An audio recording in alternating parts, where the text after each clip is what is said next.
ஊக்கடிக்க போனான்னு சொன்னலடா. அவன் வார்த்தையை மீறி கடலுக்கு போனதால முதல் தடவையா ராஜன் அவன் பசங்க மேல கோவப்பட்டான். தலைவர் செத்த சோகத்துல ஊரே குச்சினுக்குது. சாரம் தானே ஓடுது, நல்ல சரக்கு இல்லாத ஜனம் அலையுது. அதான் ஒரு வாட்டி இறக்குனா நல்லா மூஞ்சி பிடிச்சி சேஃப்டியா இல்லான்னு முத்தன் சொன்னார். அதான் சொன்னா செஞ்சிருக்கீங்க. நீங்க படிக்கிற புள்ள ஸ்டேஷன்ல இட்டு போய் உரசல் வந்துக்கிறீங்க.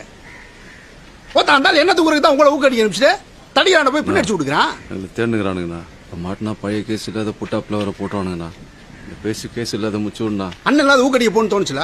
போங்க போய் நீங்களே பேசி முச்சுங்க. அப்போ நாங்க எல்லாம் தனியா தொழில் பண்ணவே கூடாதா? நீங்க தனியா போய் கொடுங்கதான் இவ்வளவு தூரத்துக்கு வந்து நிக்குது. பண்ணா கரெக்டா பண்ணுடா. கொஞ்ச நாள் வெயிட் பண்ணி தான் நானே செட் பண்ணி கொடுத்துருக்கல. ரொம்ப நாளா காத்து தாங்கிறோம், ஒண்ணுமே நடக்கல. எங்களுக்கு வரக்கூடாது. குரல ஏத்துற போட போ. நான் கூட போவே இல்லைண்ணா. என்ன ஏன்னா நீ